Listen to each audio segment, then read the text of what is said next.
It's about being tuned in to what's happening for somebody else and saying, okay, from this particular point on, then we can kind of think around how to have the conversation.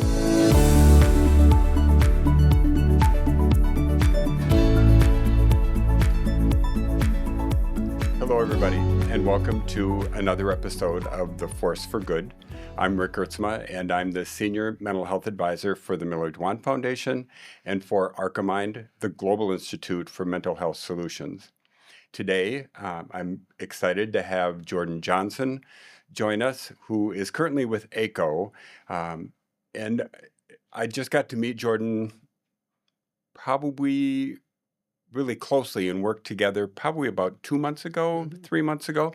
And Jordon was really instrumental in getting the Miller-Dwan Foundation and Archimind involved with ACO and doing Problem Management Plus or PM Plus training, which we will talk a little bit more about later. But let's start with you, Jordon. You are from Duluth. You grew up in Duluth. How about if you tell us just a little bit about yourself? Yeah, so one, thank you for having me. And just for reference, ACO stands for the American Indian Community Housing Organization. Thank you. Since sometimes people don't know what that acronym means. And so I was born and raised in Duluth. My parents lived in Duluth probably 10 years. Were married for 10 years and then were divorced when I was born. So I was raised by a single mother who really was not supposed to have children, and then I came along. Oh. So it was a really sweet surprise in her world. But we struggled because of being a single mom in 1970s was rare. Oh, it's sure. a rare thing that back in the day. And so she really fought for custody and trying to make sure that I stayed with her and that we had a really good life. Unfortunately, financially, we struggled. Sure. And, was grateful for all my relatives. I spent a lot of time with my relatives and spending time with them because we were unstably housed and navigated life in that circumstance. And then I graduated from Marshall School. Okay. And so Marshall was a instrumental foundation for me. It was a really foundation for me. When I started, it was Duluth Cathedral. Yep. And so it was really a place for me where I found community. I found sports was a big part of my life. And so I found what it meant to be in community, in a sports and team. Yeah. But my mom decided to move to Minneapolis when I was about 14 years old because of work and trying to find a job. So I lived down in Minneapolis for a year, but then I came back. I said I can't do it, so I lived with a friend at the age of 15. And then At 15? Yeah, and then my aunt and uncle when I was 16, 17 years old. So wow. So that's a little bit about my childhood and upbringing and just kind of struggled with who I was and trying to figure out the world and my place in the world. Sure. And what sport? I just have to ask. Basketball. Oh, I was a big basketball player. Okay. So, yep. And I played softball too, but basketball was my sport. That's your passion. Yep. Yeah. And learning that whole sense of teammates. Yep. Nice. And Marshall's was a really small school. I had 44 classmates. Okay. So that's not an average kind of class size in some of our larger public institutions. No. And that really was important for me because I just was not used. I don't have siblings. I'm an only child. And so Sure. The smaller size and community means a lot to me. And some similarity there. I grew up in rural southwestern Minnesota. Mm-hmm. My graduating class was 27. Yeah. So yeah, much the same thing. So that there is a different sense of community, I think, in a smaller school. And really, I think I probably knew everybody from 12th grade down to kindergarten because we were all in the same building. Right. Yeah. And I'm assuming at that point, same story. Same story. Same small little school that's really grown over the years. And but yeah, I was really in the same building, and we used to leave our lockers open. Oh, sure. You trusted everyone, and you didn't have to worry about any being stolen. And so, yeah. So love it. mm-hmm. So from you came back to Duluth, and then you graduated from Marshall, and then off to New Mexico. No? Well, I attempted. I wasn't going to go to college, but then I decided that in my last semester of my senior year, my basketball coach said, you need to go play basketball, and Oh, so I tried. And my academics weren't the best. I started at Saint Scholastica, okay. and then I jumped around for a while and ended up graduating from St. Olaf College. And then from there, I lived in the cities for a bit, and then I decided to venture to New Mexico. I was partnered with somebody whose mom was down there, and so we decided to move to New Mexico. Oh, okay. And so I lived there for 17 years. And So did you get a degree from Scholastica as well? no, I have one from St. Olaf Got it. College. St. Olaf. I'm sorry. Yep. Okay. And then just your 20s trying to like live life and figure it out. Worked in restaurants and the bars, and then kind of got sober in many respects, and then decided to kind of pursue my career. Um, and ended up in graduate school. Went to graduate school at the California Institute of Integral Studies for 2 years, and then came back to New Mexico and got an MSW there, and then ended up with a doctorate from the University of New Mexico. So academics became my thing Wow. eventually. Apparently. Yep. Yeah. So And so, master's in MSW? I have a master's in social work and a master's in social and cultural anthropology. Okay. I don't, in anthropology. Tell me more about that. Yeah, so the California Institute of Integral Studies is in San Francisco, and it is really based around um, that program cracked me open in many ways in regards to figuring out who I was and how you be in community. And so I had a professor who was from South Asia, and she really understood that you have to immerse yourself in community for the long haul.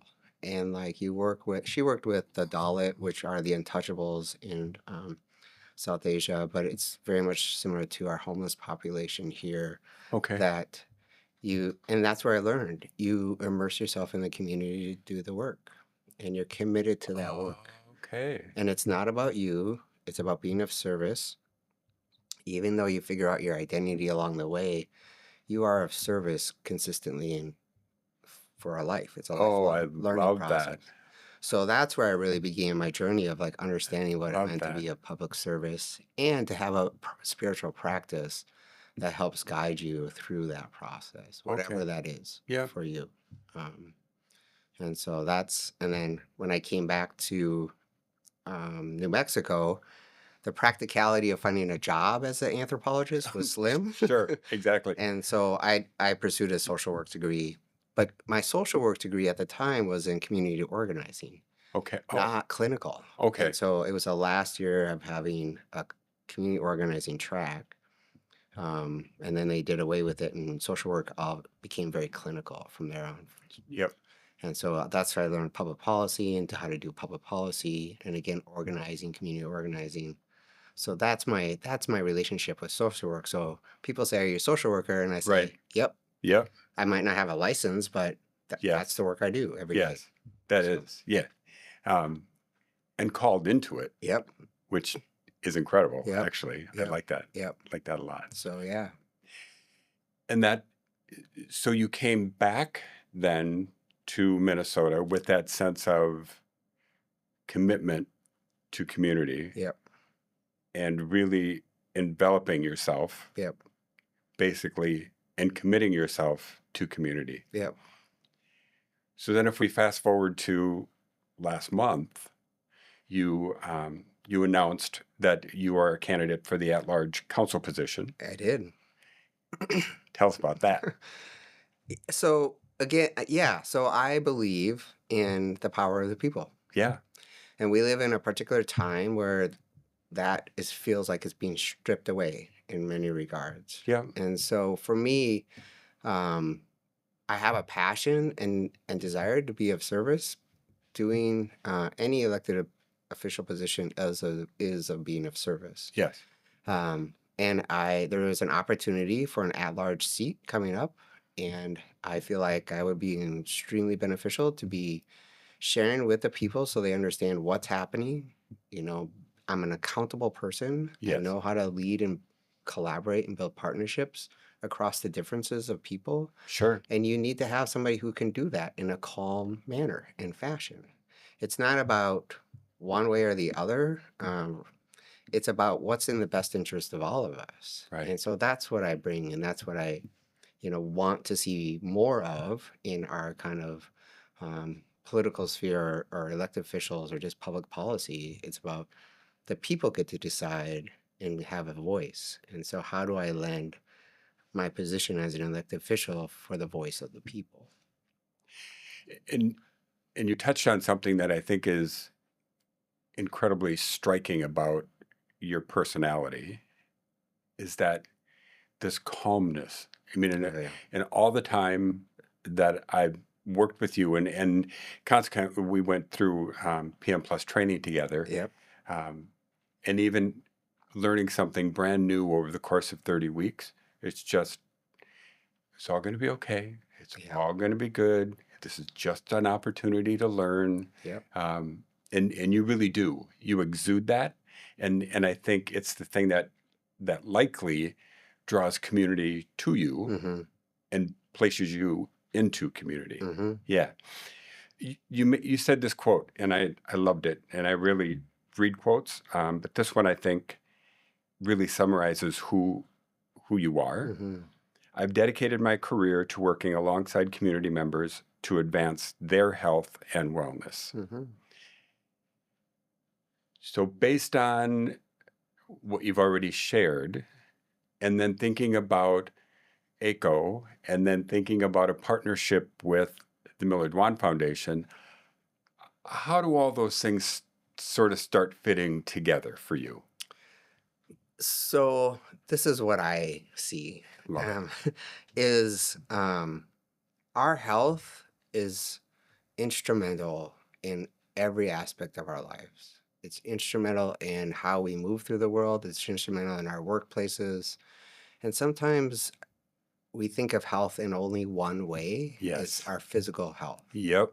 right? Yep. I agree. And so our way of kind of thinking needs to shift a little bit to be thinking around and health as a deficit, right? So we often think of like what's wrong, what's Oh, what's my issue, what's my physical issues, ailments, as opposed to health being like on the a foundational piece for how we are moving through the world. So if you talk about calmness, our nervous system yes.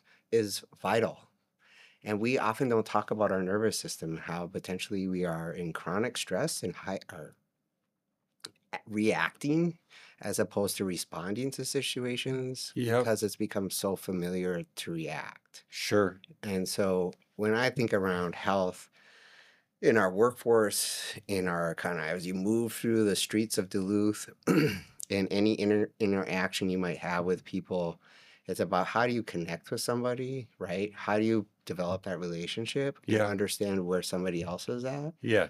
Again, that's not about me, No. right? It's about being tuned in to what's happening for somebody else and saying, okay, from this particular point on, then we can kind of think around how to like have the conversation or how to like figure out the vision forward, allow our imaginations to spark a vision. But if we are in constant deficit mode, it's really hard to spark that kind of vision in those conversations. And to me, that's health. Like health is not just around the physical elements, it's the Hmm. energetics, it's the spiritual component, it's Yeah. the emotional well-being. Our emotional bodies carry so much Yes. that's many of it's not ours that we should be carrying. And so how do we kind of help people navigate moving through the world where they can be true to who they are, pursue their purpose, let their gifts and wisdom be shown, and then we live in a different world in many regards. And so That's when I think of incredible. health, Oh, that's that's like incredible. what I think of. Yeah. And so, And I think about all the years of when I was doing quote unquote clinical work. yep. um, because my work primarily was with teenage boys, and I did that for decades. Yep.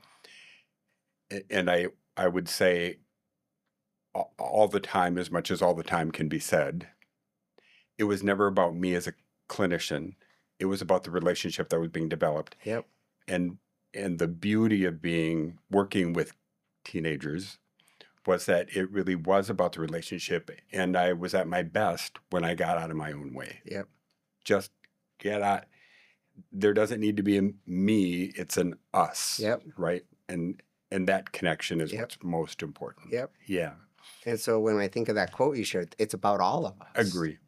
What's Agree. going to benefit every one of us, Yes. even though we might be in different places in our lives, but you have that frame of mind of like, what's in the best interest of all of us, where we're all lifted up and all thriving. So how would you see the Miller-Dwan Foundation fitting into that? Well, I think much of the work we did together around, the problem management plus, thinking around our partnership with ACO, right? Yeah. Particularly ACO works with Indigenous communities and bringing together a cohort of individuals who were part of ACO at the time, and some from other areas in our community, is provides a testimony of what's possible. Sure. Right. So the Miller-Dwan has been around for a long time. Long time. Exactly. A long A time. long time. And Miller-Dwan saved my life when I was 17 years old because of the treatment center that it had Oh, out there, right? okay. So like to me it's like this almost like full circle healing journey that I'm on in some ways. So but like, it's that piece of like helping people understand what to believe in themselves Yes. in many regards. Yes. Right. And Indigenous communities often are not kind of when you bring Indigenous communities together and they are in a space that is familiar to them with people who are have a relationship in some regards to their culture and practices, and you centralize that, Yeah. it provides a different feel. And when you can get to those feelings, you can allow people again to come to a place of like prosperity.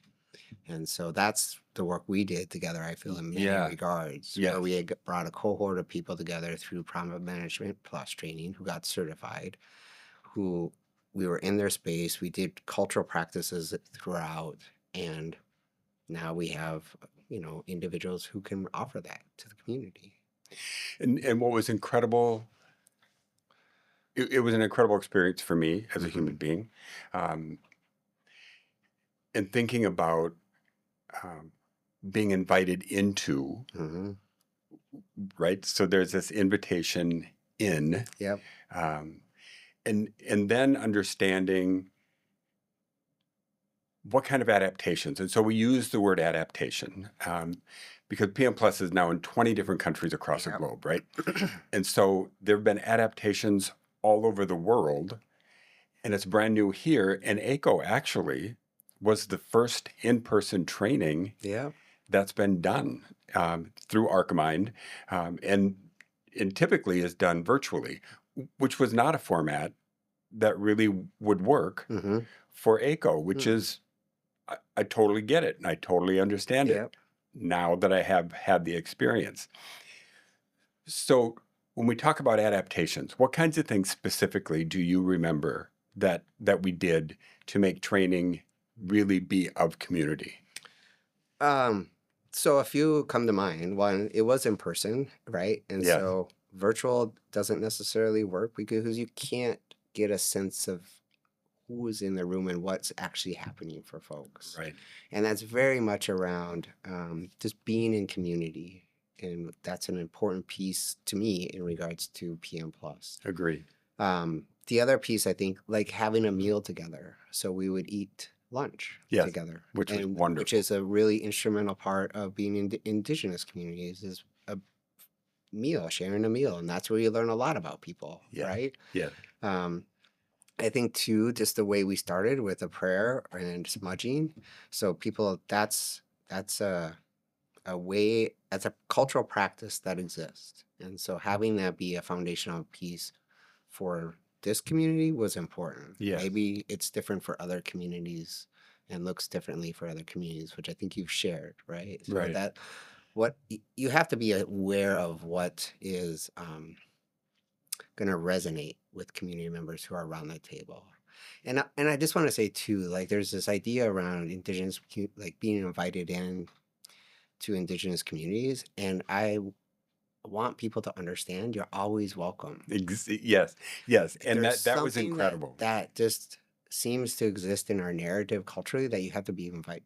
They are like, come, learn, sit, be a part of, Yes, and you develop relationships with people, and you develop relationships with their practice, and you learn along the way, yeah, right? So then, those invitations expand out, and then that's when you start to create this kind of really this we have this sacred interconnectedness amongst us all that we need to kind of start to really lift up and start to highlight.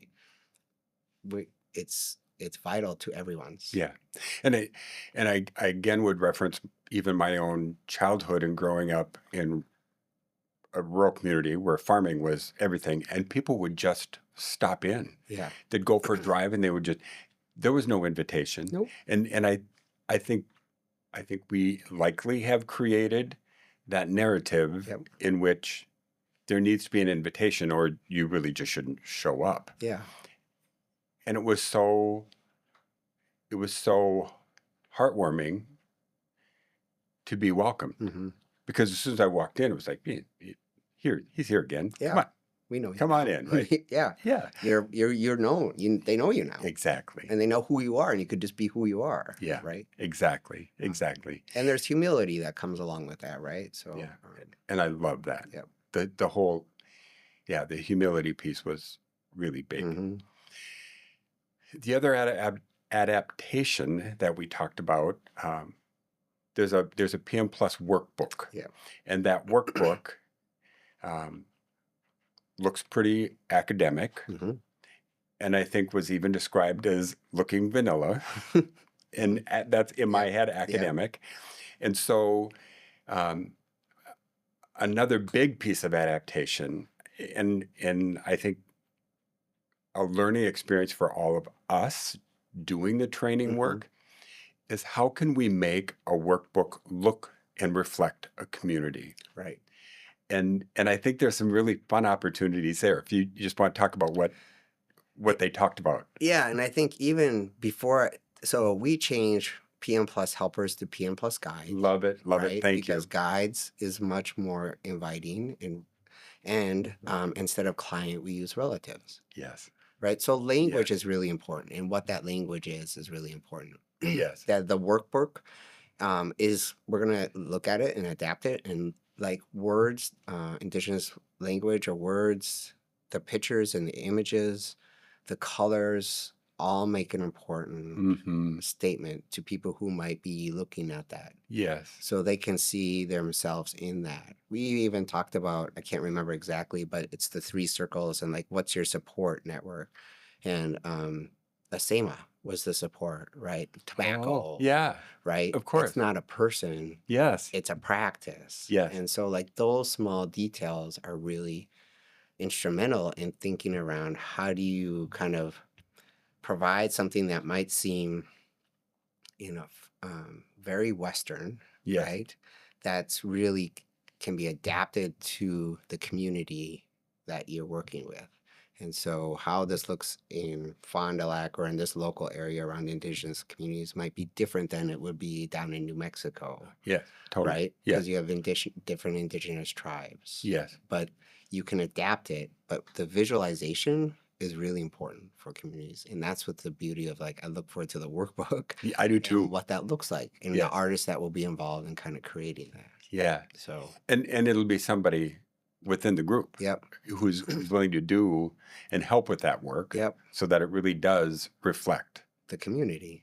this community. And then there's an investment they have, Yeah. right? And they feel like they're valued, Yeah. right? Yeah. So that's really sweet.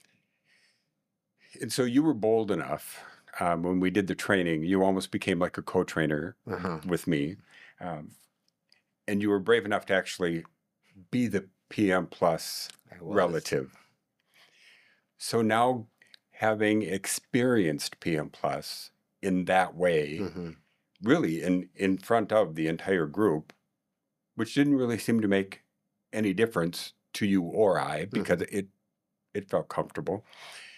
Um, when you think about the potential impact of PM Plus after being quote unquote a client or relative, that I could be a guide or a helper. I love that language, by the way.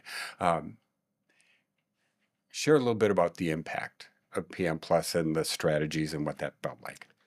So for me, I, worked on my relationship with my mom with you, Yep. right? And it it was really nice to have the small strategies to point out of what was working, what wasn't working, and then what were the small steps to take. Yeah. And and for me, it's always like I thought I didn't realize how small little tiny things can make a huge difference. So whether it's I drive my mom from work every day, and our really 2 minutes in the car Yes. shifted and changed over the course of doing that, Yeah. right? And so it wasn't as quiet and silent as it has been.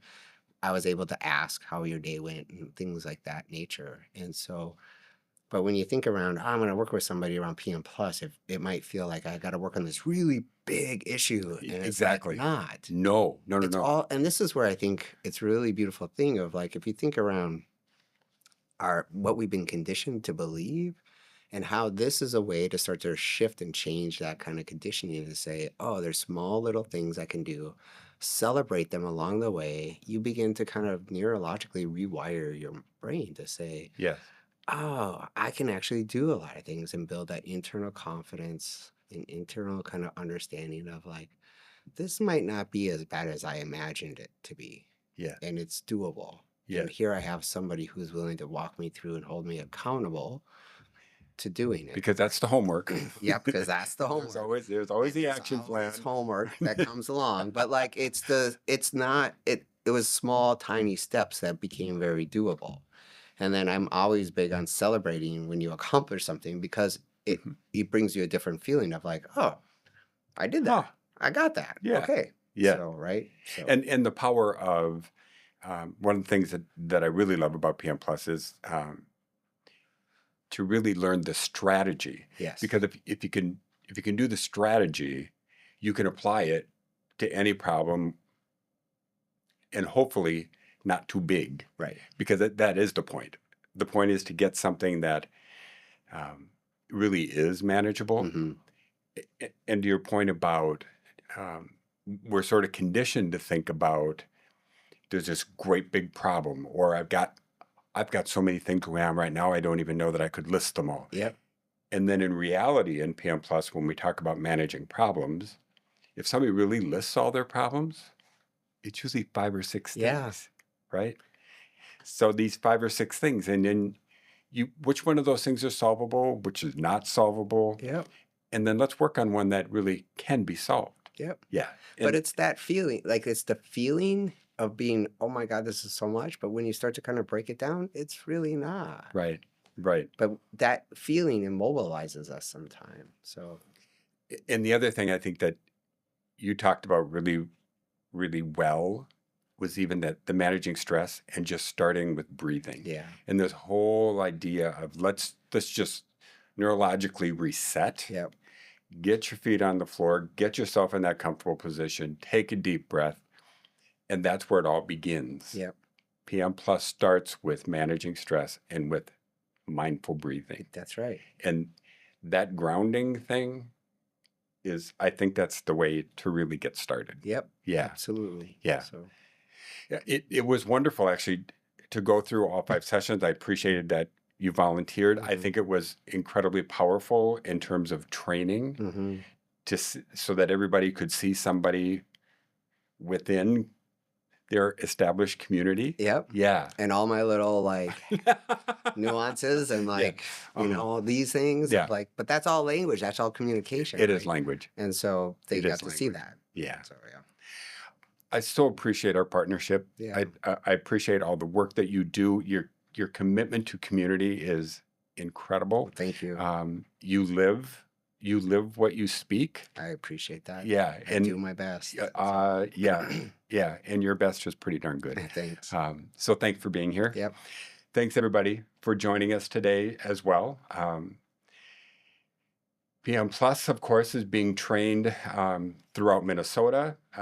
We actually are in the middle of a training now on the East Coast and the West Coast. So PM Plus it's here to stay. And I appreciate that you joined us today on The Force for Good. And please join us in becoming one of the people who is the force for good.